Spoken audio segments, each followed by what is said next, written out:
Hey everyone, and welcome back to the Firefighters podcast, where we seek to develop, inspire, and motivate the world of the emergency services operator through a series of wide-ranging conversations. Now, before we go any further, just hit that rate, follow, or subscribe button on whatever platform you're listening to. It's a key performance indicator for us and helps us reach even more people. Now, here's what we've got for you today. So today we're going to step back into one of the most extraordinary and sometimes least understood fires in probably European fire service history, to be honest. And this is the Great Dublin Whiskey Fire of 1875. This is not just a large fire. It's a fire where the fuel escaped from buildings, flowed through the streets, ignited and turned parts of Dublin into literal rivers of burning whiskey. It's a pretty incredible one to be going into today. And it was a fire that killed people, not just through flame and heat, but also through human behaviour, some crowd dynamics and misunderstanding of risk. In many ways, it feels kind of less like a Victorian fire and more like an early, perhaps hazmat incident, which we're going to dig into in today's conversation. So to help us unpack it, I'm going to be joined by Las Fallon. Las served in Dublin Fire Brigade from 1985 to 2017, spending over 3 decades in the south inner city before moving into a specialist role working in the brigade history and heritage. He's a firefighter first and foremost, and obviously a family man, but also one of the most respected historians, in my personal opinion, of Dublin Fire Brigade, and the author as well of the Great Liberties Whiskey Fire, which he was kind enough to send me a copy of. And he's recently expanded and re-released it as a mark of 150th anniversary of the incident. So we're going to be diving all into these elements, the curiosity, the myths, what did or didn't happen. There's loads of great chapters in the book. It's actually not a very long read. I read it twice in preparation for this, and we'll make a link available for it as well. This is going to be rooted in a bit of a case study, some leadership stuff, some fire behaviour stuff, some public safety stuff, and also, most importantly, the lived experience of actual firefighters. So without further ado, I'll see you on the other side. MSA are supporting us on today's podcast, and I chose to partner with them because I've been wearing this stuff for nearly 20 years, and they are the global leader in development, manufacture, and supply of incredible, safe products that really protect people, not just our communities out there, but also first responders, most importantly, all over the world. Get yourself over to MSA and have a look at it. The high-performance protective clothing for emergency services responders. They also partner with us on the UK Pink Firefighters. It's because we love them. The helmets with the reflective visor, the F1XF, absolutely epic helmet. And not forgetting how they improve firefighter safety through their connectivity in the connected firefighter platform. MSA are always pushing the envelope, and it's a real privilege to be able to continue to grow our partnership together. So whether it's your PPE, your bunker gear, your helmets, your SCBA, your thermal imaging, your Luna, or your portable gas detection, both of us know that this equipment needs to work. It needs to be high quality, reliable, and dependable in the moment. And that's why I use MSA, because they know what's at stake. When did you first come across this incident? Talk to us about your relationship with it for anybody that's not read the book. Okay, well, I don't know what understanding people listening would have of Dublin, of the city of Dublin. I worked in a place called Dolphin's Barn Fire Station, the number 2 district station, which covers the south inner city of Dublin. The whiskey fire, happened in our area. And I was kind of vaguely aware of it as a piece of Dublin social history. It was something that would be mentioned in passing, but never in any detail. You know, it was a fire that would be listed among other fires. Over time, I began to take more of an interest. I knew the area. I knew that's the specific streets where it happened. I'd fought fires in some of those streets. So a couple of books, Tom Geraghty, a good friend of mine, a district officer in Dublin Fire Brigade, backbone of trade unionism for many years in Dublin Fire Brigade, and an accomplished historian. He wrote a history of Dublin Fire Brigade some years back in 2010. And he mentioned it in more detail, but still, it just whetted my appetite more to go after it again and get into it. So I began to research it, began to look into newspaper files at the time, discovered some very strange newspaper files because within a week, they're telling 2 opposite stories of what happened at this fire. Well, I was looking at it as well, and there was loads of international cover, but that was quite like it played on a bit of a stereotype, if you will, of Irish people and drunken people wobbling about celebrating a fire, effectively, was how I read some of the reports. but it was very different locally, wasn't it? And this is Oh, like when we very, said very much before so. about the podcast. And I'm the like, international thing was mainly actually hear the American-driven. story, of Yeah. what actually happened. I mean, Well, as I said, the international coverage was American-driven because, by coincidence, that same week there was an international shooting competition in Dublin, a rifle shooting. Rifle shooting at the time between, say, the national team. It was like the equivalent of rugby. It was like a kind of Five Nations thing involving America as well. Huge coverage, huge interest, especially in America and in yeah, England. they love their guns. Oh, absolutely, yeah. So apparently the Irish shooting team were considered world class at the time, and the competitions were held in America one year and in Ireland, England, Scotland, and Wales the following year. They were due to be held in Dublin. So it put a lot of American newspaper journalists in Dublin at the time. So there was the coincidence of this.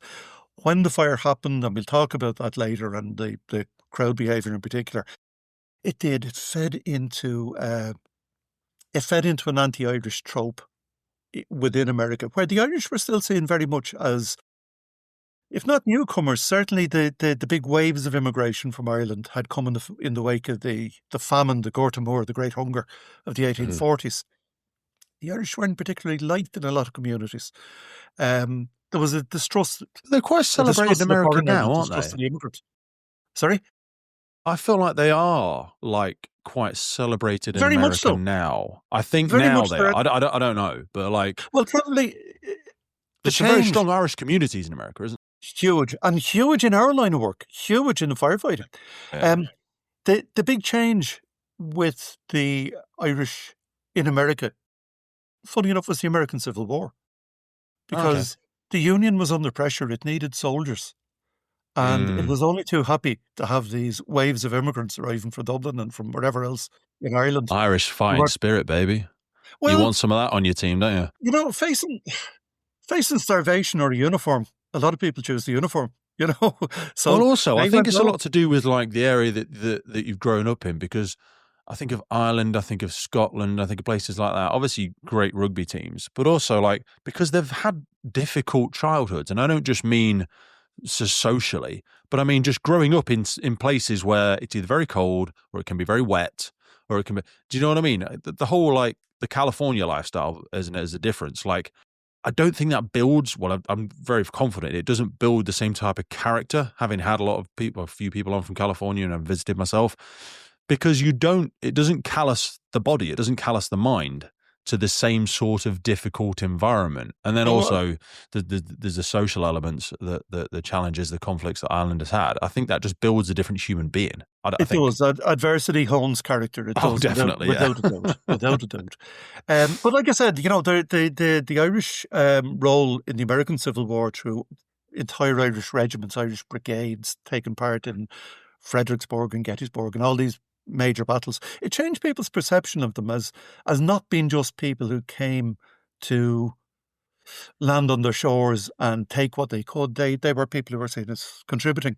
And then changes in local government in places like New York in the aftermath of the Civil War meant that, for instance, the old volunteer fire department was done away with in 1866 and the FDNY was formed.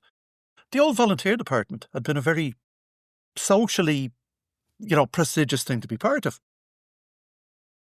The new guys weren't, because they were just city workers. I mean, they were like, the employees. Yeah. The dog catcher, the bin man, the fireman, whatever, So the old people who would have been the old families, the old American families, the Yankee families, if you like, who would have loved the volunteer department, didn't want this. So it went to the immigrants. It went to the Irish. It went to the Germans. It went to the Italians. And there is the basis of that culture still within the FDNY. I love that. Because it is very strong in the FDNY. Like St. Patty's Day and stuff over there. I know we're talking about loads of stereotypes here, but like it's massive over there. The FDNY like to remind us when we meet them on St. Patrick's Days and other state occasions that, they're the largest Irish fire department in the world. Dublin only runs second. So I want to pause for a second and just give me a bit of context, because what I've done is we've jumped straight into an assumption that I actually don't think a lot of people know much about the setup of different fire services in Ireland. both the volunteers, the whole time, the pay, because it is, I mean, England, UK by comparison is very small to places like America that we're referencing, but Ireland, again, from a population density perspective, goes down in size again. However, it has a totally different makeup of, for example, I met a chief of one of your fire services at an awards show about 2 years ago. I can't remember his full name, but I was said to him like, "Oh, like where do you work?" Blah blah blah, and he said, "Oh, I'm chief of so and so," and I was like, "Cool. So how many people in your service? Like what's?" And I think he said he got something like 16 firefighters in his, and I was like, "What?" Possibly full time. Yeah. That Yeah. wouldn't be unusual in an Irish brigade. So 16 how full-time. many? And I know I'm putting Then you a on the spot retained here, mate, backup but to like, that. how many services are in either Northern Ireland? Like, what's the general setup? Because those, I feel like they're higher paid than the UK. Again, I There. might be talking Yeah. out my arse Yeah. there. And Okay, again, there's an historical reason for that. give Uh, us some context, mate. What we're okay. talking about? Well, the Irish Fire Service closely mirrors the UK service, but with some substantial differences.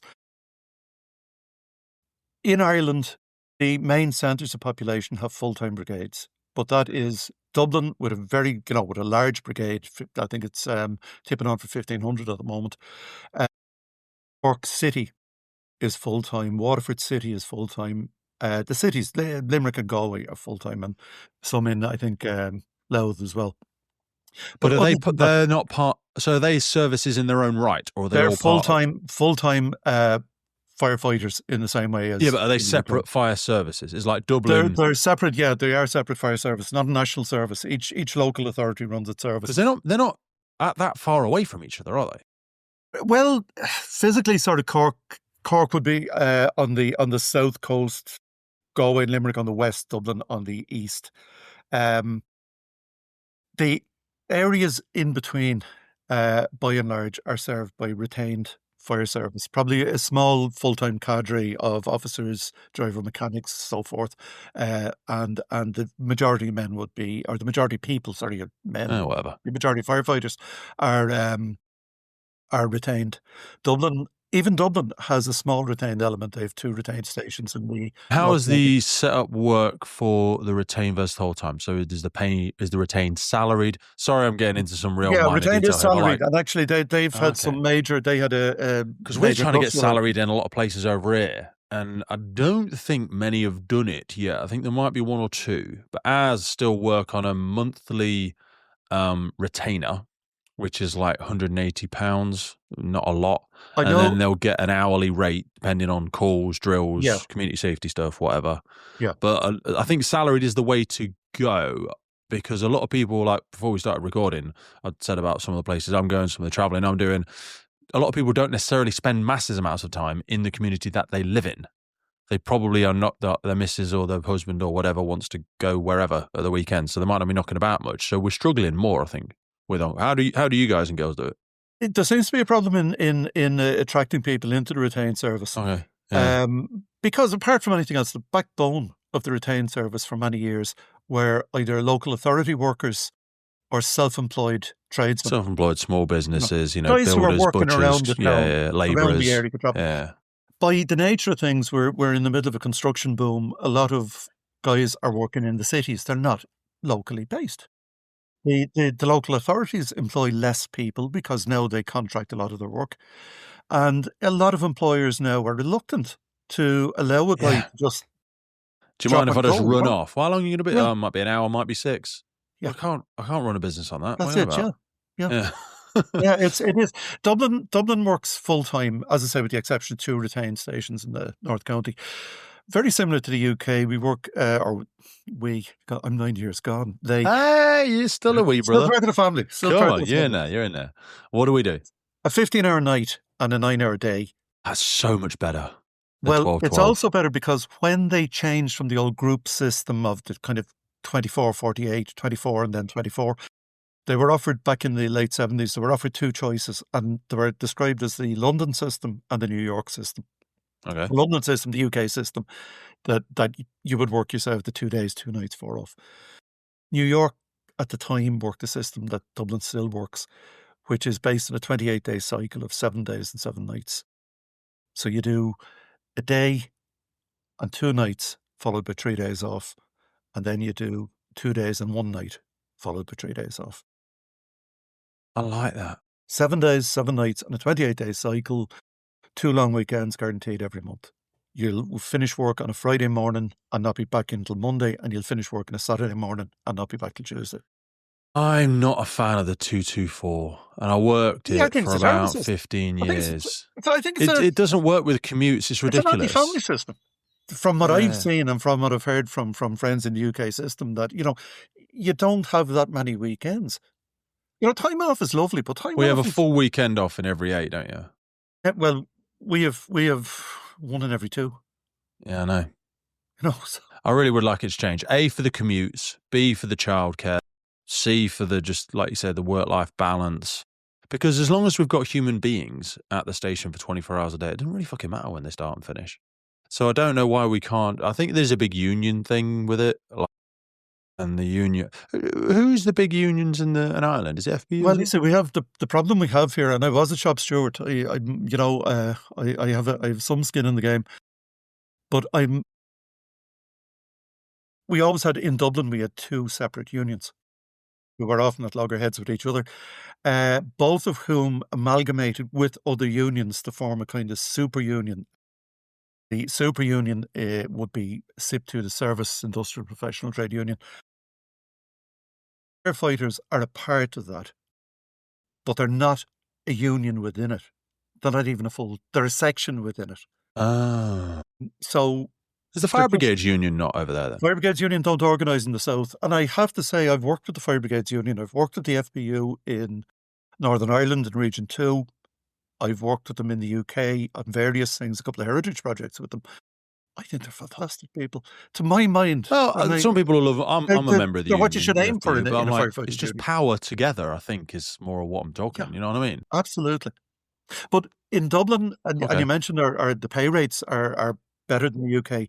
That goes back to 1968, when Dublin Fire Brigade went on strike. They were paid as unskilled manual labourers.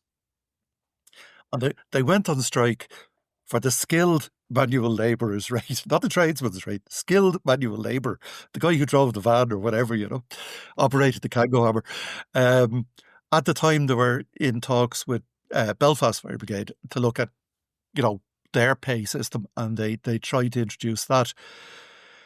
They were on strike for a number of weeks. It was going nowhere.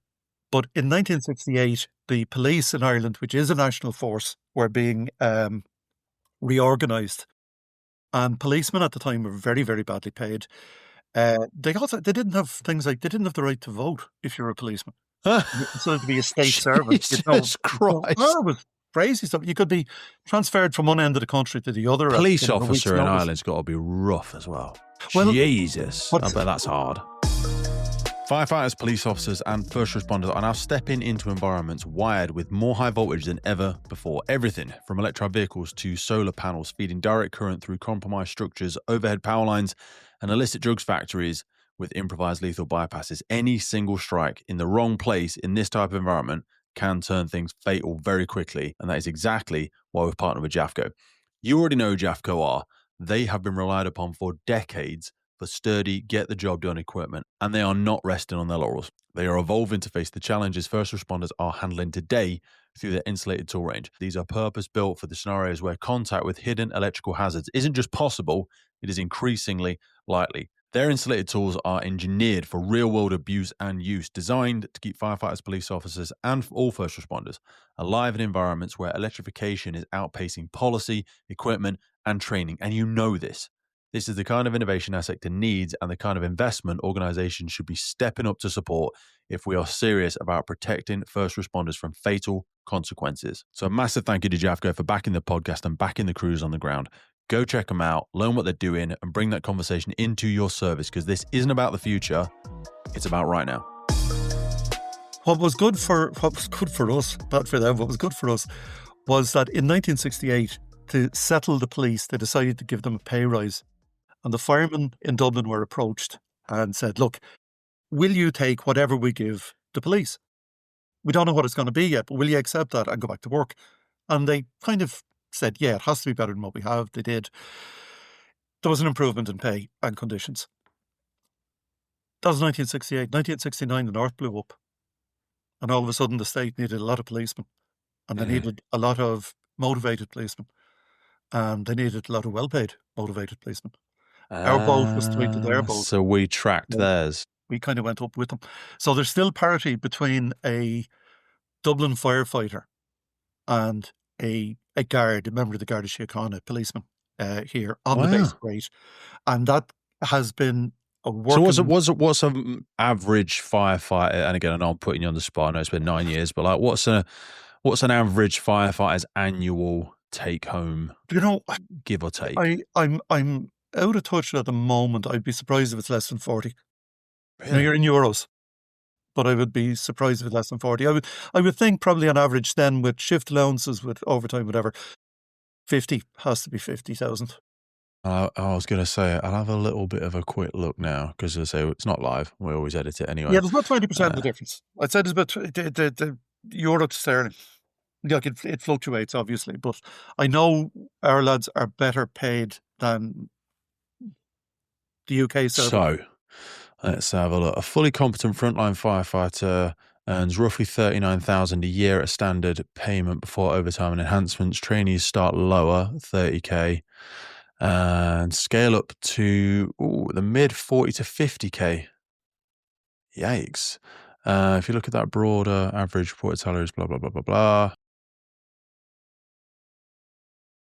Yeah, they're paid. Oh, wow. No, sorry. That's the UK. So your guys can go up to around 75,000 euros, depending on experience and location, with the median and mid being 50,000 euros. That translates to about 33,000, in UK money. Cost of living matters. Dublin costs more than most in the Very UK. expensive city. Very expensive city. Retained or on-call roles in Ireland can have very different structures. Guaranteed minimum retainer, for example, 25,000 euros. But also with a payment per call on top. Wow, so you get salaried and calls on top. That's great. Yeah. Yeah, so ours is structured, negotiated with the National Joint Council and Fire Brigade Union, where you firefighter pay very slightly, but as you just said, tracks the policemen's pay. Yeah. Wow, And that's then, funnily interesting. enough, the other full-time brigades track Dublin. When the police get a rise and it's in pay, Dublin will automatically get that. Then Cork automatically gets it when Dublin has it. Then Limerick gets it when Cork has it. Galway gets it when Limerick. You know, it takes about 6 months to actually drip But like down you said to as everybody. well, I imagine living in Dublin. I don't know if it's a bit like London. So London get London waiting. No, there's no Dublin waiting. It's a huge problem. Barely any of the firefighters live in London because can't afford to.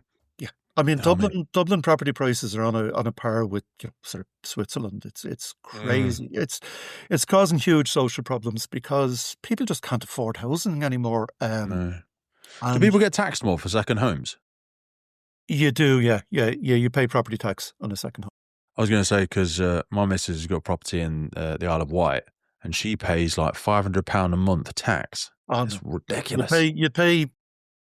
Stops people getting second homes there, basically. Yeah, not if you had living a in them. holiday home, or Well, it's not. yeah, She's we're trying just to using sell the it, holiday but home. like You just pay stops property tax Londoners on and it. people just getting another property in Isle of Wight or Dublin or whatever and never being there. So therefore, they're not putting money in the local economy because they're not going No, to the it'd local be butchers or the shop, are they? £400 or £500 a year you might pay. Okay.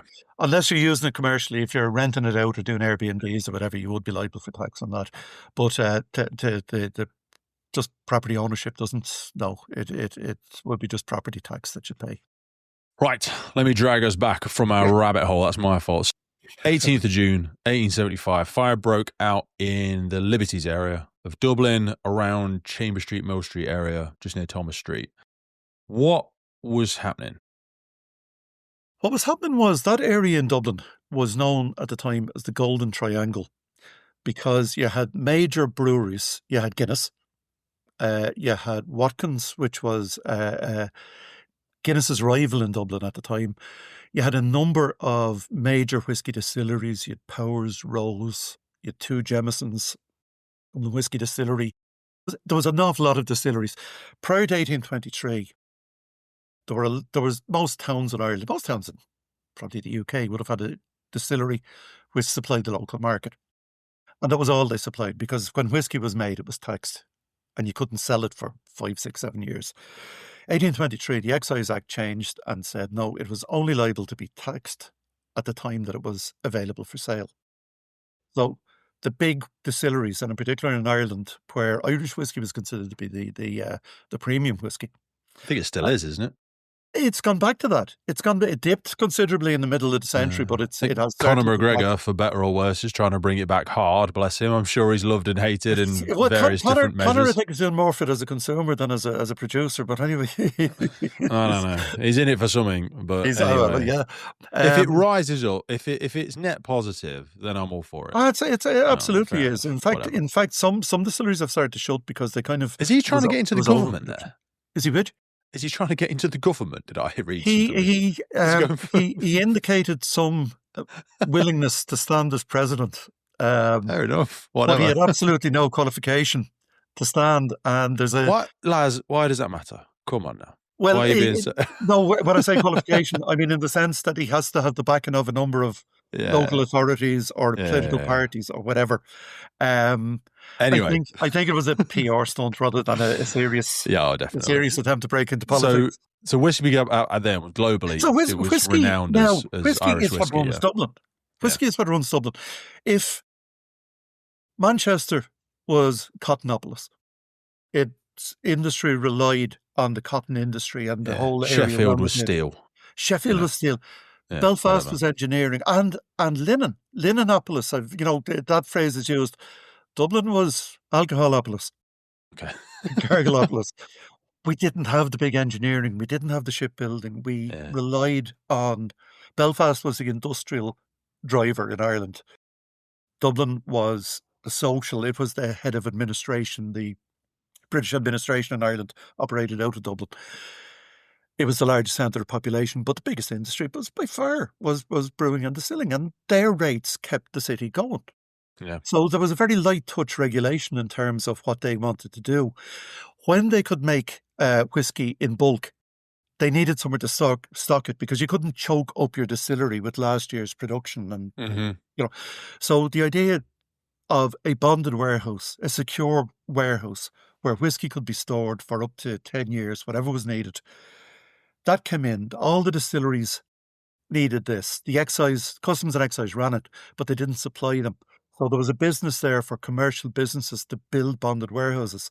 A man called Malone built the largest one in Dublin by far. He bought the land at the back of tenement houses in the Liberties, which was a very poor area of Dublin. Very little regulation as to what he could put in there. So he built a huge bonded warehouse there.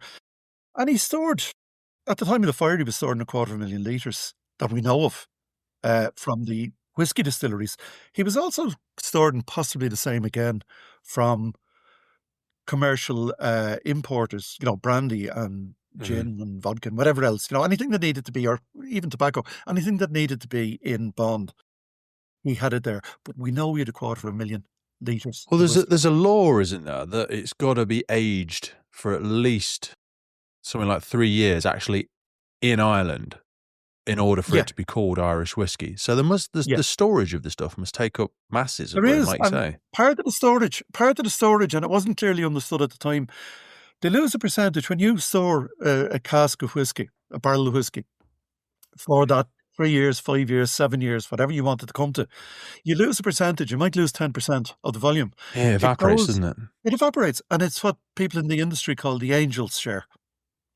But it's also the makes angel for a very share. volatile. I love that. The angel share. It goes for it makes a very volatile atmosphere within the places because, again, I'll bet it bloody does. High security. Christ.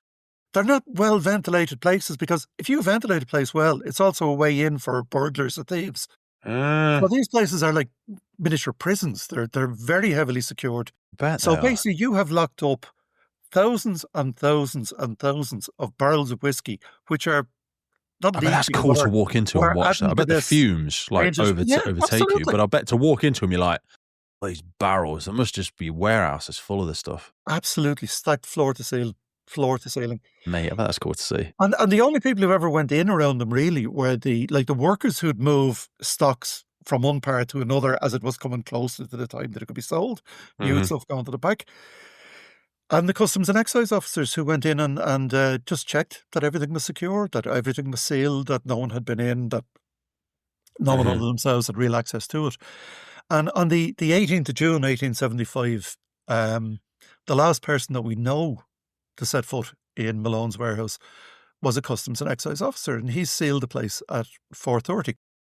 He did his rounds, he came back, everything was fine. He said, like, you have to assume that if the place is burning down, he would have mentioned it to somebody, you know.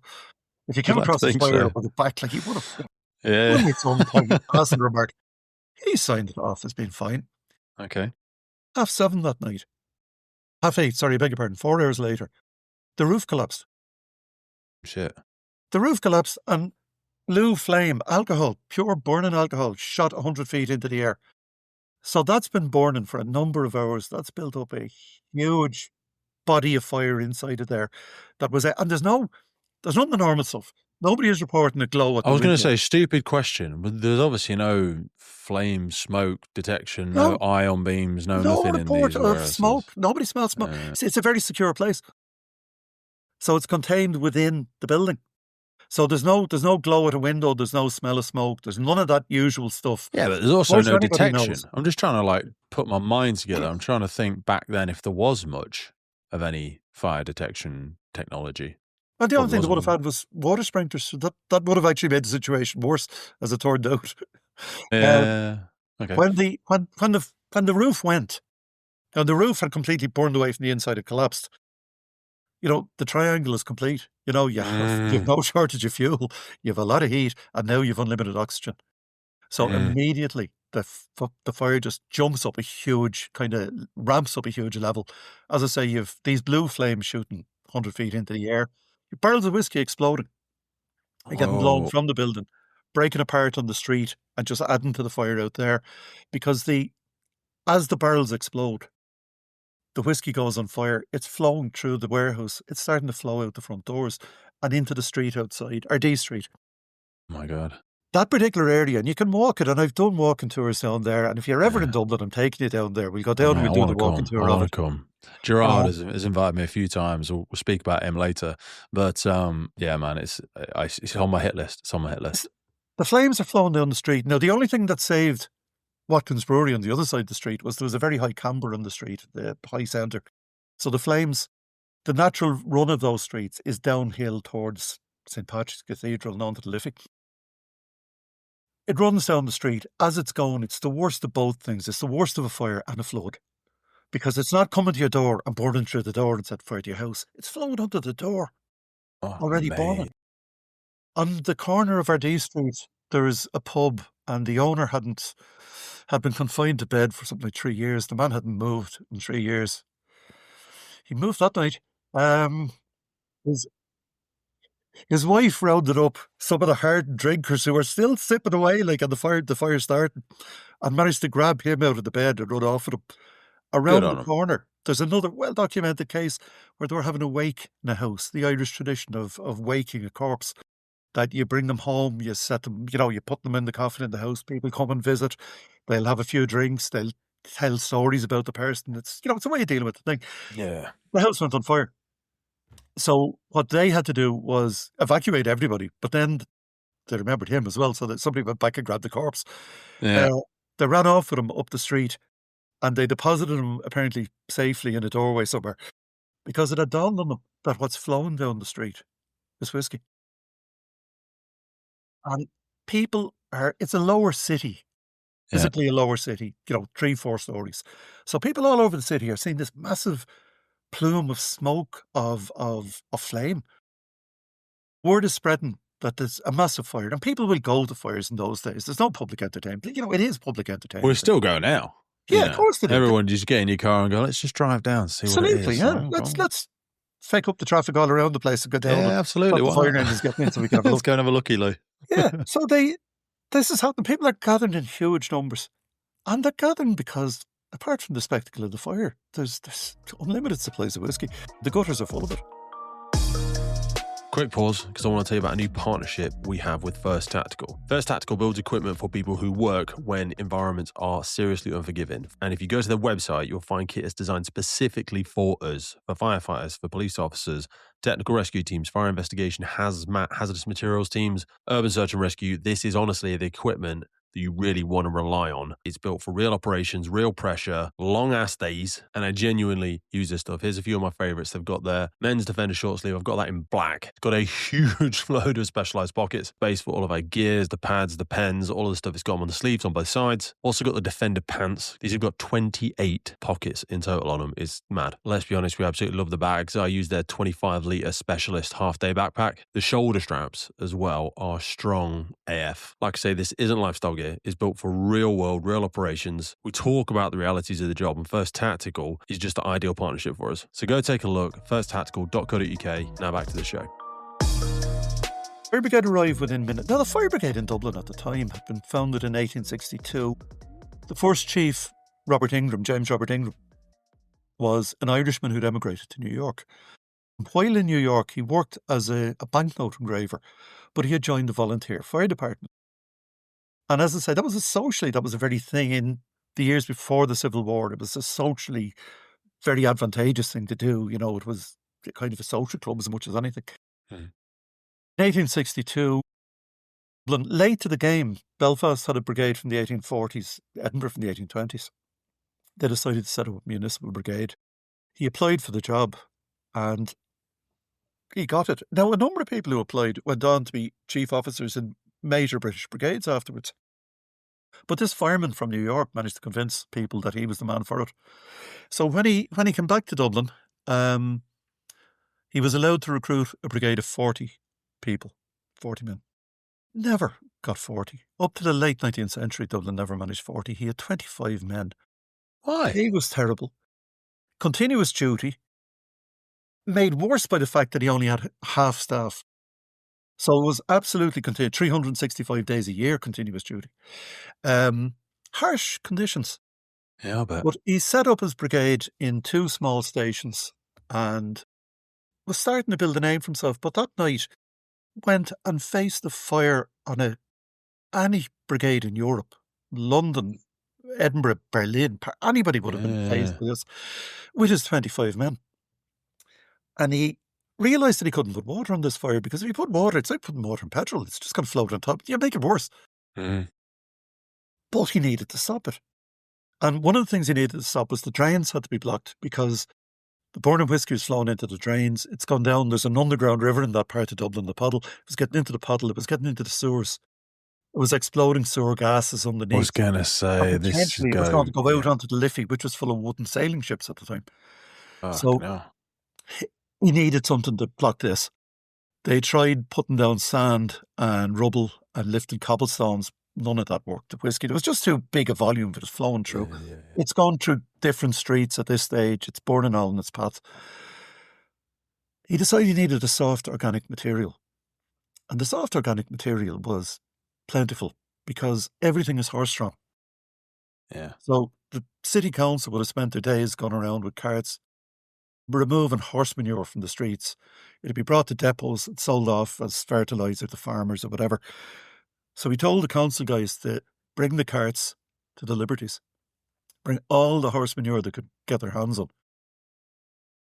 25 firemen. There were 150 policemen sent along by the Dublin Metropolitan Police, because I think they had more of an idea of what was going to happen with this amount of whiskey on the loose. The British garrison in Dublin sent 300 soldiers. Now, again, at a fire, you'd often send for soldiers to operate the manual engines, to help with crowd control, to help with salvage. He had the soldiers given shovels. And as the horse manure arrived, he got them to build dams of it, to block the drains, and then to build dams of it across the streets. Horse manure is kind of the best of the whole lot, because there was a kind of unholy trinity involved. Horse manure is great, but you run out of horse manure. There's no kind of internal plumbing, and a very poor area with tenements. And at the back of each, there was what was called an ash pit, which was where pots were emptied into. So he had those emptied. He had the corporation empty those and bring them out and spread that on the street as well. Christ. A huge amount of tanneries, very anti-so, like tanneries. were awful places to have, and you had a concentration of them there. A poor area, people really couldn't complain. But the tanneries had skins being dipped into these huge vats of a mixture of urine and dog feces. And that's what you Well, this is where a started lot with. of the old phrases come from. When someone like, you haven't got a pot to piss in. That's exactly it, So yeah. that they Yeah, because if go you did have a around pot missing, you and could go collect. along and sell it to a Yeah, tannery, people and didn't they would know buy it this. off They you. were like, "Where's it come from?" Yeah, Like, we used to sell absolutely. you urine to the tanneries. That's right. Yeah. That's right. So they were using this mess, and then they would put animal skins in there, which would render down into leather, all the fat and meat and the hair and whatever go. So the sludge from those, I was going to say you can imagine, you're probably better off not imagining it, but the sludge from those was a problem and was dumped regularly at various places around the city. He had that sludge brought down and spread on the streets as well. And it's soaking up the That's not a burning quick whiskey. operation either. No, this is taking hours. What's happening is the volume of whiskey, it's hitting the barricade and it stops flow. Now, it'll eventually overrun the barricade and go on to the next one. While it's held, the alcohol is burning off.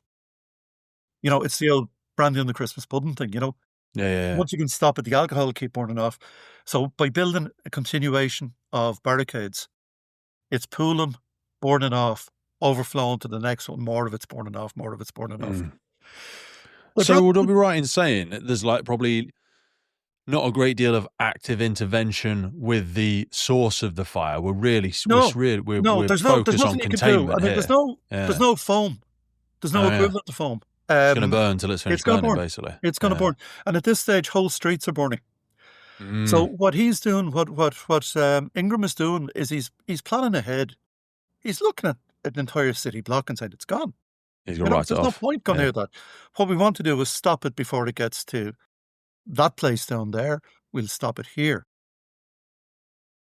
By 1:30 a.m, they brought that fire under control. Wow. The burning whiskey had been stopped and was burned off, or largely burnt off. Now, he was facing a huge area burning. Still, though, within 4 or 5 hours, that's good. Yeah. Well, 300 soldiers, unlimited amounts of shite. You can do all kinds. Well, in theory, you can, but it takes a lot of assertive leadership and not dicking about, because these weren't standard operating procedures. He's working on the fly. There's no textbook for this. No. Who's faced this before? Nobody's faced this kind of thing before. So what he's doing is he's building the dams. He's building them in the side streets as well. He's coating the thing up that it's soaking into the organic material. It's stopping the flow. Then he can get to work on saving the houses with his train. You can put the firemen to work on that, or the firefighters to work on that. But along with this, there's a parallel madness going on, where these huge crowds have gathered, and I'm talking. I was going to say, the crowd behaviour side of it must be crowd behaviour. No one's listening to anybody. The crowd behaviour is crazy, because the crowd behaviour is, I can't think of what the English equivalent would be, but in our terms it'd be, St. Patrick's Day on steroids. That works. Everybody who's arriving is realising that they can smell the whiskey, they can see the whiskey, it's still flowing down the streets. So they get stuck in, and they're using every pot and pan that they can find. They're taking the shoes off. There's a lot of illustrations of people literally filling their boots. Others are sitting by the side of the road and sipping this stuff from their hands until they get so drunk that they fall into it, because they're not drinking whiskey. They're drinking raw spirits. Yeah. They're drinking unmatured whiskey. Mixed with matured, mixed with everything else. But it's an unholy mixed with all the shit that's on the street. Mixed with all the shit and all the rest of it that's being used. Mixed with, like I said, it's it's free, but it's some cocktail. But people from an early stage are reported literally falling into it and having to be dragged out. And then the people who drag them out hop in and they have their go. Oh my God. We've never tied down how many people actually died. The generally accepted figures between 13 and 15, and people seem to favour 15. I went looking for the death certs, and I found the death certs for 1875. I went through them. The problem being that the death certs in 1875 and for many years afterwards were tabulated at the end of a year on a 32 county basis, the entire island of Ireland, alphabetically. So unless you know the name of the guy, you're never going to find his cert. Yeah. But working with a good friend, in America, who's Christina McMullen, a good friend of mine. Christina worked in law enforcement in the States for a number of years. She's a brilliant researcher. And she found 5 people. Now, of the 5 that definitely died of alcohol poisoning, that was the cause of death. It's on the certs. But of the 5, one of them doesn't have a cert. He's in the papers. The whole story of it is told in the papers, but they never issued a death cert from him. And another guy has 2 death certs, issued a day apart, which points to huge numbers of people dying in the same thing and confusion in hospitals and everything. Or as she said, like, so technically one guy didn't die at all and the other fella died twice. But it's a shit day for him. A shit day. And plus, again, that's what's killing a lot of the people, is that they're not necessarily dying in the immediate aftermath. They're getting stuff like gastroenteritis and dying a few days later. Plus, people are going mad. People end up in asylums after this. People go blind. I'll bet, yeah, because it's not just that night. It's when they wake up the next day and go, have you seen there's still a puddle round back of John's house? Do you know what I mean? Let's all go and get amongst it. There's one report of a barrel that was blown clear and didn't burst. And a group of men and women brought it into a back alley.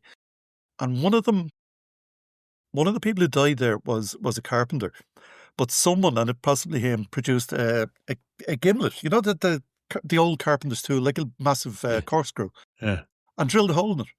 Now, the foresight that brought the gimlet didn't bring any cups. So what they did is they lay on the ground under the spout and just drank the stuff as it came out. Christ. At least one of the deaths from the night was in that group. At least one, if not more. That's so crazy, isn't it? People, the police... Just lost the run of yourself. Yeah. Absolutely. But again, look, it played into every kind of stereotype going equally well. It's what, even now.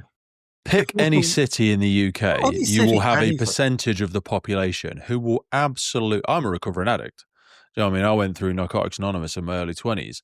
Like, I can't be around that sort of stuff. I would just not be able to stop myself. I would not be able to stop myself. It's a kind of that continuation of looting and arson, which always go together. It's looting. It's looting on a very basic scale. It's looting by both. So, that's always been a thing. It's not just an Irish phenomenon. It happens in the UK. Do you remember when, totally different story, but still similar-ish, there was a big cargo ship that lost its entire load, and a load of it washed up on British shores. I forget when this was. It was like 10, 15 years ago, maybe. And lots of people were going down and obviously just taking stuff. And if I'm right in saying, they used to say that anything that washes up on the shore belongs to the crown or something like that. So a lot of people were getting arrested for stealing from the crown because it didn't belong to the people that owned it originally. But there's photos of people unloading Harley Davidsons out of container ships on the shore. Yeah. And I mean, and people are like, oh God, and I'm like, mate, if you were there and you thought you were strong enough to carry something, if a case, container ship full of whatever, expensive jackets, you'd be like, I mean, this is wrong, but have you got a size 12? You'd be a little bit like that. I mean, there was a case. I think a lot of people would be like, it's scrapped anyway. It doesn't belong to. It does belong to somebody. Yeah, but it's all insured, and I don't know. Come on. Yeah, it's a tough one. There was a case in West Cork here in Ireland about, I don't think it was 10 years ago, but certainly within the last 10 years, where a transshipment of drugs had obviously gone badly wrong, and packages of cocaine were washing up on the West Cork, as it's locally known. and huge numbers of people discovered a sudden interest in sort of bird watching and visiting the seashore. And I like nature, Laz. I've always loved nature. You know that. So yeah, but I say to people, like, if you found 20 quid on the floor, you'd probably hand it in. But what if you found £10,000? You're like, no one's lost this. No legal person has misplaced £10,000. This is probably from bad means anyway. And I don't know what people will do with it. Some people are like, oh, I hand it in or do this. I'm like, okay, because if you hand in money, I think after a number of years, if it's not claimed, I think some of it. I think it's a year. I think it's a year and a day. It's a year. It goes back to you anyway. A year and a day. And then people are still like, but even if I was giving it back, I wouldn't be able to spend it. And I'm like, but it's the bad stuff's already been done. You know, Yeah, it's whatever, it's yeah, child labor, it's thingy bobbies, whatever. You could give that to charity. You could do a thing with it. You could actually do something with it. You know, because the police, if they reclaim a drug dealer's vehicle, they'll use it for something, that's or right. they'll Yeah, sell it and donate proceeds. I'm like, yeah. it's one way of making good out of bad. I think, I don't know, like people's values and morals compass might feel a bit weird about it, but I'm like, no, I'd do something with it. We raise a lot of money for breast cancer with this pink firefighter thing. The video, I'd be like, yeah, I'd put on a massive event for breast cancer. That'd be wicked. I'd love it. Anyway, we digress. So people were absolutely losing the run of themselves. Are gone bananas. And the town is full of American journalists who love this because this is paddywhackery on, as I say, paddywhackery on steroids. This is every negative image that anybody ever has of the Irish, come to life and Mm. falling over drunk in front of you. So I'll they're bet they reporting. went home with a bottle of Oh, they're reporting Ribena because they're telegraphing that was their full of reports whiskey as back. well, though. I bet they They're took some. telegraphing their reports on the shooting match back. So now they're telegraphing this, and it feeds very well into an audience in Middle America. It feeds into an audience whose grandchildren will introduce prohibition in the 1930s. These are people who don't like drink, probably don't like Irish people very much. And, this is a great tale, a cautionary tale of what happens when people get loose on drink. The Irish papers are reporting it in the same way. They're telling the story. Within about 3 days, the whole story is stopped and has changed because it's seen as hugely damaging to the Irish whiskey industry, the premium industry, the industry that runs the city. It suits nobody. It doesn't suit the city to have this image. It doesn't suit the church, which would have been a huge influence at the time, was running temperance campaigns. So this is the exact opposite of a temperance. Carry on, Politicians, Irish politicians who are going to Westminster and are pushing sort of for home rule and for, greater freedom for Ireland, Yeah. don't want this to be the image people have of the Irish. The whiskey industry does not want this story doing the rounds. Whiskey, Oh, that thing that kills everybody. No, well, yeah, Jesus Christ, no. premier whiskey in the world, drink enough of it and you'll go blind or fall over Yeah. dead. But I always say to anything, the poison's in the dose. You have enough of anything, it'll probably kill you. Well, if you have enough of anything mixed with horse manure, tan and the other stuff, it'll kill you anyway. God, if you have enough lemonade mixed with that, it's got to kill you. But so the story changes in the Irish papers. I mean, by 3 days later, they're saying about how well behaved everybody was and what a help they were to the police. And the Lord Mayor of Dublin, who was there on the night and who saw what happened and who's witnessed people being carted away, insensible and dead in some cases, he had a fundraiser in the Mansion House. And at the fundraiser, he said that it was to raise money for the people in the tenements who'd lost everything, to try and give them some bit of a thing back. The big companies were all insured. They didn't worry about it. They were sorted. And he said one of the things about the fire, and like I said, he was there, was that he thanked God that nobody was killed in the fire. And in the same breath said, and the people who were killed would have died in any city where poor people were given access to unlimited drink. So nobody died, and the ones who did die don't really matter. And that was the thing. That's the sad part of it, because there were Talk about a two-tier system, mate. Listen, it's a phrase often used in Ireland, used since Wolfe Tone's time, the men and no property. And that's what these were. These were the men and no property. Had this happened in a well-off area of the city, had these people been well connected, had these people been outrage. Graduates, we'd still be talking about it. One of the things that fascinated me when I came to the Whiskey Fire, there's no ballad. There's no poem. There's no, like, Dublin, famously in the song, raised on songs and stories and heroes of renown. We're a nation that likes our singing. We're a nation that likes our poetry. We're a nation that likes. That's how we learn. I always think like the Bible is just history. lots and lots of stories. That's how you pass on history. That's where history. If people are illiterate, if people have been denied education and they are illiterate, no point giving them a book about something. You'd sing them a song about it. You tell them, you put it in a poem, you put it in some way they'll remember. Nothing, because it was effectively, the story was killed. And the reason they got away with killing the story was that the people who died But a lot of people died, and a lot of people were destroyed. Their lives were destroyed by the fire. As I say, people went blind. People ended up in institutions, lunatic institutions. Because they didn't matter. They weren't people who had a place in the social scale. They were the ones who could be forgotten. So they were forgotten. It is beyond a privilege to be able to bring the Firefights podcast to you, and we are so grateful for every single person that supports, listens, shares, and follows our journey. But here's the honest truth. It takes a colossal amount of time and work to keep the podcast going. And to help us keep doing it, create more, reach more guests internationally, and make the podcast sustainable, we're asking for you to help. And to do this, we've set up a Patreon page. Now, if you've ever wanted to meet a member of the podcast, buy us a beer, buy us a coffee, and you think anything you've ever listened to on the podcast has been worth £3, that's basically what we're asking you for. By joining our Patreon community, you will get access to every single full episode archive we have ever made. Now, hundreds and hundreds of key documents that we've got in there on fire behaviour, firefighter health, cancer risks, instant debriefs, and so much more. So if you feel like you want to join the Patreon crew and help us make this possible, head to patreon.com/TFFPC or check the link in any episode podcast notes. Never forgotten. And one of the things I particularly liked about the book, and there's a guy, you should talk to him, a guy called Ger Devine. He's a servant Dublin firefighter. He's a poet, and he is a brilliant, I've had him on. poet. Yep. Have you?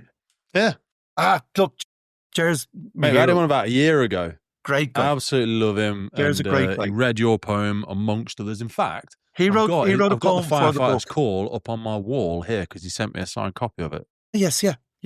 Well, the firefighters, the firefighters prayer. Firefighters Call. Yeah. He's amazing. An absolutely amazing guy. Absolutely amazing guy. Hugely talented fellow. He's a real, I always think of Ger anytime we see him. He's a kind of he's a guy from history. He's a kind of Celtic warrior. He really is. A sportsman. He competed out in America. He went out there as a roofer. Listen, there's sportsmen. There's sportsmen and there's hurlers. Have you ever watched the Irish hurling? It's savage. Yeah. So it's ridiculous. It's it's a proper sport. It scares the hell out of me. I've never played it. Oh yeah, he'd absolutely destroy me. It's kind of grievous bodily harm with rules. Yeah.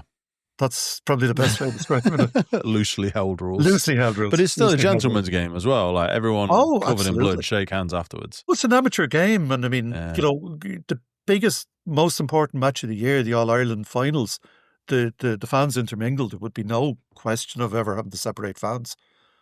If your team does well, you'll celebrate. But if the other team scores a good goal or good piece of play, you'll cheer that too, This is why I don't like football anymore. It's lost the run of itself. It's just I can't watch it, mate. It's over commercialised and it's lost track with the people that it should represent. It's not a county thing. It's not even, they can be named after cities, but they don't represent those cities, and they don't. There's barely even anybody from the same country sometimes. Place before the day that they got a million quid to turn up. You do well having a post-match interview. They don't speak English, some of them. And there's nothing wrong with that. I'm not saying don't, equal bloody employment rights for everybody. But I'm like, when someone goes, oh yeah, I support whatever, Manchester, because I'm Manchester born and bred. I'm like, but none of the fucking players are from there. Yeah. So like, what are we doing? There just probably is a few. I'm sure someone will be like, oh, what about so? Whatever. Okay. I don't know anything about football. But as a generalism. Here in Ireland, we have huge numbers of people who support British teams. The Manchester United, Leeds, whatever. And friends of mine, and it's they're dedicated their lives to them. But it's a different thing. It's a different thing now. But we have a local league with some very, very good teams, a lot of whom the better players end up playing in the English games. And it doesn't have the same level of support. And that kind of fascinates me that, if I've never been to Leeds. I've been to Manchester, I've been to London, I've been around a lot of the UK, but I've never been to Leeds. I know other people who've never been to Leeds who support Leeds United. Fine. Yeah. I don't. I think we've lost a lot of that nostalgia. I think that those traditionalist, purist thoughts around, hey, support the place you're from. Come on, support your people. Yeah, I don't think people do that anymore. Absolutely. I don't think they do that anymore. It's tribal. We often talk about tribalism in a very negative way, but tribalism can be a good thing too, Instill tribal. You know what I mean? People that think we're above that, I think they just have a misunderstanding of social dynamics, because we're all still tribal. Even if you're tribal, like if someone said, all podcasters are morons, I'd be like, wait, hang on a minute, mate. because I identify as a person that does podcasts. My son Do is you a know what I mean? And podcaster. if I met someone from the other side of the world and they said, and I was and they're like, "Oh, Pete, you should go to this local restaurant," I'd be like, "I don't fucking know you. Go away, you weirdo." Yeah. But if I'm over there and I see someone and I know that they run a podcast and they're like, "Hey, you should go to this local restaurant," I'd be like, "Oh yeah, wicked man, I'll check it out." Why? Because they're part of my conscious, unconscious tribe. Yeah. Do you know what I mean? There's Yeah. some reason you know, if you were on a bloody train in France and you heard behind you an Irish accent, you just turn Yeah. around and go, "Hey, where are you from?" You know, great. Absolutely. You've never even met this person. But if some randomer walked up to you in your hometown and they said, "Oh, you should definitely do this," you'd be like, "I don't even know you." But because you're outside of your tribe in France and you recognize someone that has a tribal characteristic, whether they're wearing a football jersey that you support, whether they're speaking an accent, you're like, "Hey, we're similar.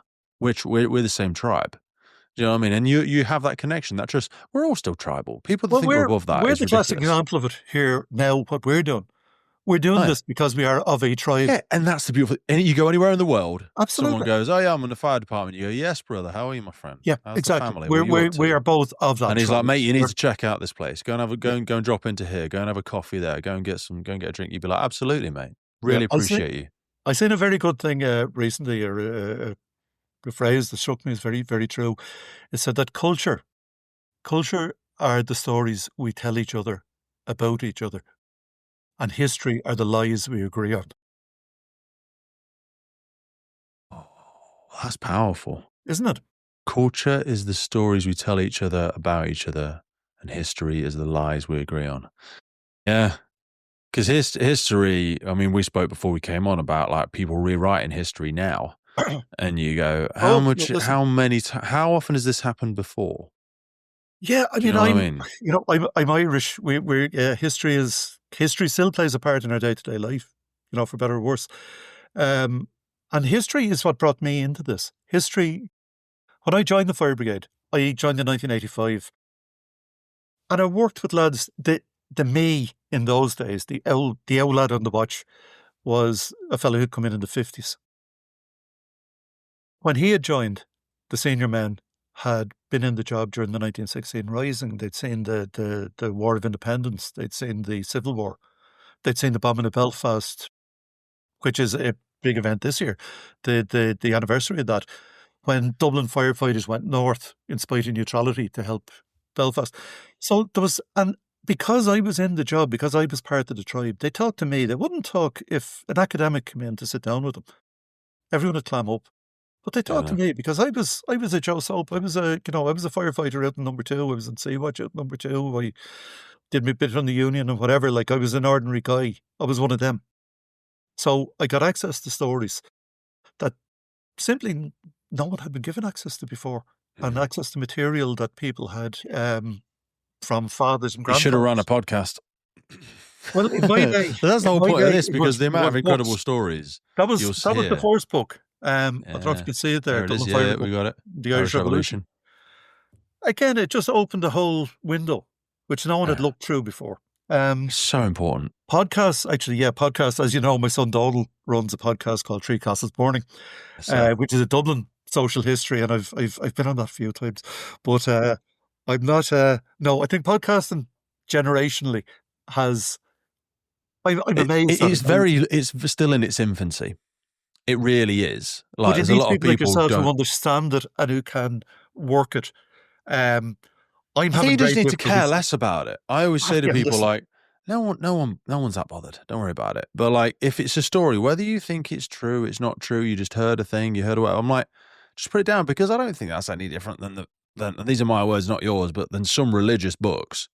I mean, some religious books weren't written down for hundreds of years. They were just people telling other people's stories, and then someone went, "Oh, I'm going to write that down."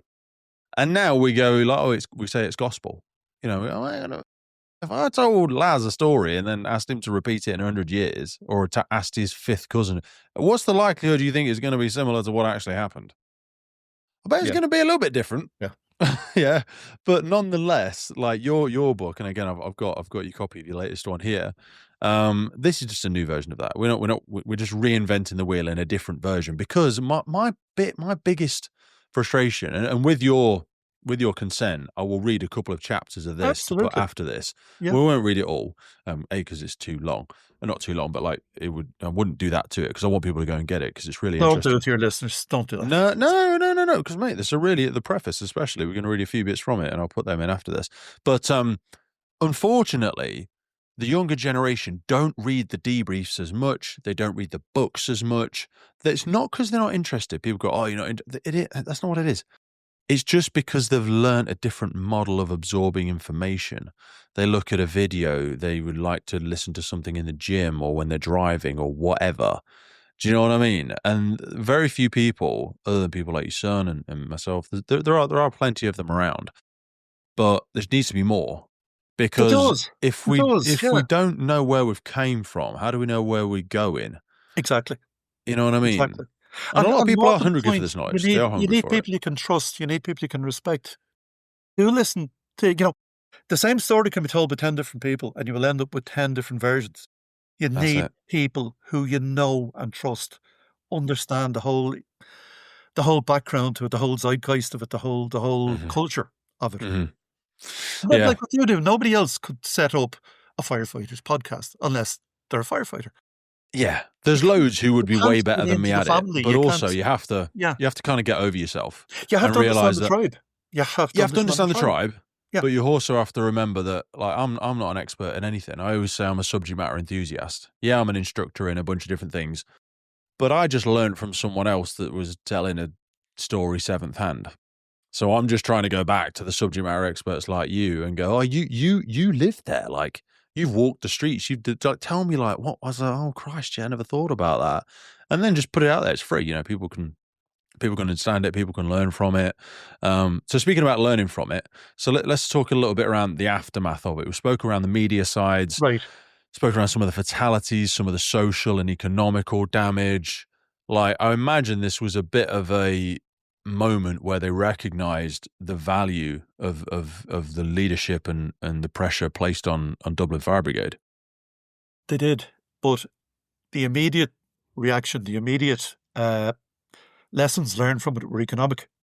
The whiskey companies decided that they shouldn't have a single warehouse with all of their product in it. Although, in fairness to them, the capitalism at its best, they did say afterwards that it drove up the price of Irish whiskey and the value of it, because there was going to be a shortage of it now. Scarcity. Yeah, scarcity principle. It's an ill wind.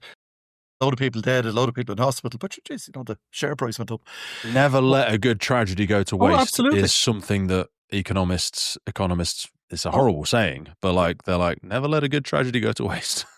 That's it. So a lot of the distilleries began to set up their own bonded warehouses, off-site, or rented separate places, so you didn't get back to a situation where a single fire could wipe out an industry or could damage an industry. There were a number of fires in those places in later years, but again, lessons had been learned from the Liberties. In terms of, when they were built with whatever fire precautions of the period could be built. They were surrounded by hydrants. There was, they were built in kind of areas where if there was a flood of burning whiskey, it wasn't going to set fire to houses. It was going into wasteland or whatever. A lot of the breweries, Powers Whiskey, which is still a major Irish brand, they were one of the first to do it. They set up their own fire brigade. They had the fire service send people down to train them and set up an in-house fire brigade, which was so good that in later years, in 1916, after the Rising, when the city was burning and the fire brigade had been off the streets due to martial law on the 29th of April in 16, when they came back, huge area of the city is burning. And the chief at the time sent for 2 fire brigades. Now, there were 2 township fire brigades to the south of the city, but he didn't have a whole lot of time for them. He sent for the fire brigades from the Powers Whiskey Distillery and from Guinness Brewery to come into the city and work with the city firemen. Because he had trained those men, he considered them to be of a standard with his own people. So the whiskey distilleries realised that, from a financial point of view, it made sense to put in fire precautions. From the fire brigade's point of view, they were delighted with what they'd done. But the funny thing was, Ingram could never really claim credit for it because nobody wanted to talk about it. Nobody wanted Mm, to talk about. He put out this huge fire. He should have been touring Europe, lecturing on this. He should have been, a major figure in the British fire service because of it. It's Victorian Ireland. Unlike mm. Victorian England, it's a very constrained place. People don't want to talk about, I think in the official descriptions, they said that they built barricades of rubble and tan uh, as a kind of general description of the mounds of horse shite and everything else that was used. You couldn't talk about it at the time. A newspaper Yeah. wouldn't publish it. It wouldn't. So he he had this major victory. He had this huge career, what should have been a career-changing thing, and basically it just passed off. Other than Really? the annual report for that year, it got no further mention. The fire behaviour element of it and like extinguishing medias, was there a big transition in any recognition of The alternative extinguishing like foam systems or anything like foam that? Did systems, that? you only see foam systems really coming in later with petrol, now in the kind of late 19th century, early 20th century, when petrol is becoming an issue. Um, People are familiar with, you're never going to see whiskey burning in the normal run of events in those I quantities. know, but it's Certainly. no longer an unforeseen event, Well, it's is no it? longer an unforeseen event, and you have Because it's to happened. take it that people in say the Scottish distilling industry and other distilling industries took note of it. Yeah, we're But going, thank God, not here, yeah, basically. but what you're relying on is the big drivers in the fire service field at the time would have been companies like Merryweather or Shan Mason. So Merryweather did start to produce, chemical extinguishers. The chemic extinguisher came on the scene, Chemex, but yeah. nothing, not in terms of foam, was still a further development down the line. So it was seen as an unnatural disaster, if you like, something that you couldn't train for, something that you couldn't um, stock something against. So it was, as I say, the major tactic used was dispersal to get, that Really? you didn't have one big premises, that you had a whole series of premises around it. But in 1892, there was a fire at the South City Markets in Georgia Street. Again, when you're in Dublin, I'll walk you through them because it's a shortcut over the Grogan's pub, which is probably the best pub in Dublin. Um, but the basement of that in 1892, it was newly built as a kind of commercial market Mm. premises, but the basement was being used by one of the whiskey companies as Mhm. a bonded warehouse, and the fire brigade were very aware of that. And what they did in that case was they tried to flood the basement. Nice. So, you know, they So, couldn't take the fuel away, but they could take the heat but away and the assumably it just flowed up and out into the street. no. Well, there were, there was limited access to it. So by Okay. blocking the access and filling it with water, all they had to do afterwards was pump the water out. Don't know if it Yeah, did that whiskey any good. I'm just looking into it now because it wasn't until around 1902, 1904 that chemical foam actually began to appear. Yeah, I'd never really looked into it before. yeah. So it came out mostly in Germany and the UK. There was then crude systems that were used to generate foam at the nozzle, but it wasn't until apparently the 1920s where it started to gain some operational Cool. traction, and that was driven by petrol, oil refineries, and also the aviation risk as flight started Yeah, to take yeah. flight more. But again, So liquid fuel all incidents, yeah. petroleum based, like up to that, up to petrol becoming common, and most people, even in the 1920s, people didn't own cars. Very well off people owned cars. People didn't know, they understood paraffin because they had paraffin heaters and they had paraffin lamps, and they knew the way paraffin burned. Another story that's fascinated me for a number of years was the burning of the Custom House in Dublin in 1921 as part of the Irish War of Independence. The planning of that was largely carried out by Dublin firemen. Because if you're going to burn down a big stone building, and it's a huge, massive building, like it's like kind of any public building at the time, a big granite building, if you're going to burn down a big stone building, you need people who understand how buildings burn. So at the time, the people involved the units that were involved in it approached people in the fire brigade, and they said, The "Look, Irish Republican Army, wasn't it? the IRA of the time, because a number of their members were in the Dublin Fire Brigade at the time, and they explained how, if you put petrol in there, and they had been using it to burn police barracks and things like this, they'd lost people because they were going in scattering petrol everywhere, and then someone would walk back in with a match, and the place blew up, and they're killed." They had a phrase for it called in Irish, "Boss gone soggart, death without the priest." Just instantaneous death. Mate, that's dark. So they understood from their people in the fire brigade to use paraffin, because it would burn at a more controlled rate. They'd understand how it went. That was a massive building. So this was all to do with getting rid of the heart of the administrative heart of British. It stood for British. Absolutely, it was the centre of British civil administration. It was the local government board. It was the tax people. Like, burning down a tax office is never going to be unpopular in any society, but removing the tax generating apparatus meant that. Well, it's a hell of a statement.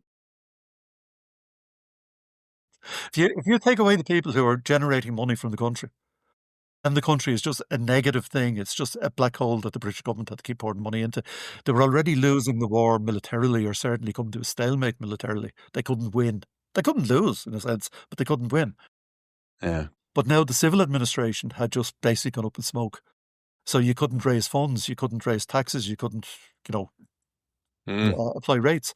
So it became, within 2 months of that, they're at the negotiating table. Mad. It is. It is. It's not always. It's not always the bullets. Sometimes it's the paperwork. If it's gone, it takes. Yeah. If you remove the presence of it, it's significantly hard for it to reach its arm into destroying the records. Now, people often talk about it as being a very negative thing, that a lot of Irish historical records were lost, but actually they often confuse it with an event the following year during their Civil War, when the Four Courts and the National Archives they went. But in terms of the Custom House, it was mainly tax records, and who wouldn't like to see nothing wrong with losing the tax records every now and again? Well, I'll tell you, there's no harm. Who wouldn't like to see the tax records going up in smoke? Hey, come on. Mate, I find that absolutely just fucking fascinating. I love going into these sorts of stories. I'd love to. You mentioned a couple of names earlier, and before I forget, I wanted to just who is the other historian that you said you'd spoken? Tom Geraghty. Tom Geraghty. Yeah. He'd be a wicked guest, mate. I'd love, when we've finished, to get a connection with Tom. Tom's story is just amazing. Tom's story is amazing. Like, he comes from a family steeped in trade unionism and in the whole kind of republicanism, the whole Irish story of the early 20th century. One of a number of brothers who all were leaders in their field. Tom would have worked in England for a number of years, came back, joined Dublin Fire Brigade. He'd very heavily involved in trade unionism when he was in the UK, and got very heavily involved in the promoting trade unionism in Dublin Fire Brigade. And equally well then went through the ranks. He ended up as a district. Again, it's one of the differences with the Irish system to the UK system. Our rank system is slightly different. Above station officer here. I know you've watch managers and station managers, but the rank above in old money, a station officer, is a district officer. No, he's different to a DO in the UK service. Divisional officer. Yeah. So a district officer would be, it's a kind of pre-war English rank. When they reorganised the brigade in the 1930s, they adopted it based on a number of English cities, including Liverpool and Bristol, which were considered to be kind of similar cities to Dublin. But they brought in a couple of things where, the chief officer, you have a chief and assistant chief, and then you have third officers, who are probably closer to the British divisional officer. And the district officer is like a very senior, halfway mark between a station officer and the UK DO, perhaps. Yeah. An ADO, whatever, in British terms. And again, it's partly to do with the fact that, we had gone our own separate way. We were never part of the National Fire Service. The National Fire Service in 1941 took the entire British Fire Service, threw it into a melting pot, and gave the service that basically you still have today. Yep. And it was a hugely progressive thing. It was a massive thing to do, and greatly to the benefit of the British service. But we didn't have that. We were neutral during the war. We weren't part of the British service. Our involvement with World War II basically was going to Belfast to fight fires there when the Blitz came in. Is the fire service still as recognised there? Do you have any fears around its funding over In the coming sort of decades? in Northern Well, Ireland or in Dublin? in Northern Ireland. In Northern Ireland, yes, I would, because funding is at a premium there. They have self-government, but it's self-government that runs on money coming from Westminster, and Westminster isn't throwing any money into the fire service anywhere in the UK at the moment. No, I Oh, think we're going to see a lot more regionalisation of quite a few things. absolutely, I think. absolutely, yeah, and it's not going to be to the benefit of the fire service. Fire services are always a chimney in summer. They're always regarded as a chimney in summer. Nobody cares about it. It's fine. When things get cold and you need that chimney, you pay for the fact that you haven't done any upkeep on it and that you haven't kept it in top class condition. I would have had a lot of dealings with firefighters in Northern Ireland, and still do. People like Jim Quinn and who's in charge of the FBU up there, serving and retired firefighters. A lot of retired lads who would have been in Belfast back in the early 70s and stuff. I mean, these are exceptional men. These are people who are just world class. Yeah, And my really favourite guests. warriors for the working day, fellas who went out and faced hell, unimaginable Yeah, for any of us. yeah. I went back to it the next day, and the next day, and the next night, and the next night. And who are paying for it physically Well, in I their tell you, retirements. seriously, Yeah. there's a couple of lads there, people, of course, as soon as I started saying a couple of lads there, like, the head goes blank. I can't think of anybody's name. Yeah, Tony Maguire, Harry Welsh, people like that. You should talk to down the line about their time in Belfast in the early days of the Troubles. It was hair-raising stuff. It Yeah, was man. blitz Crazy. stuff on a in the 1970s. Mm. And I'd love again, to have them, mate. and the beauty of the Northern Ireland Fire Service and the FBU, they serve both communities. They're drawn from both communities. They were never seen as being part of one or the other. They were probably the only group that would have been accepted as an entirely neutral force and a force for good through those terrible years. Yeah, because the police obviously were very Oh, well, yeah. loved and hated, and probably arguably much more open to manipulation and other elements of that. Fire service, I like to think most people are happy to see you.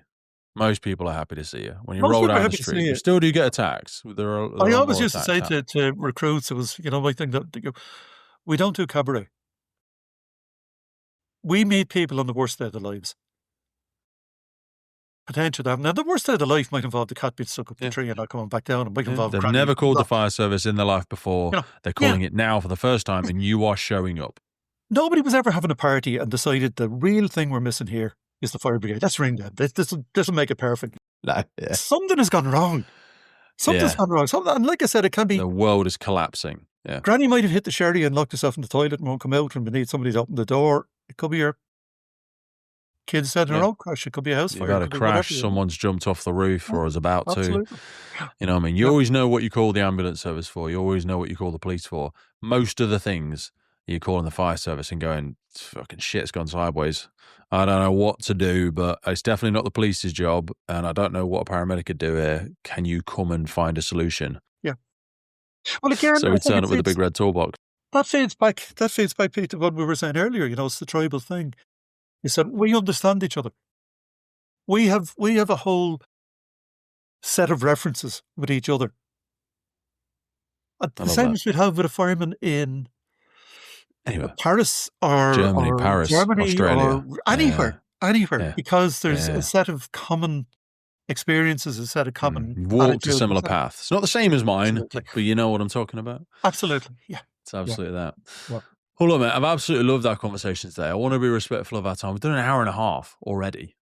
It fucking flies by. Always flies by. Mate, there's so much there. One final time. We're going to put a link in it below, but go and check it out, everybody. It's a lovely gift to get for anybody. It's a good one to pick up for yourself. We're doing loads of recruitment in the UK Fire and Rescue Service.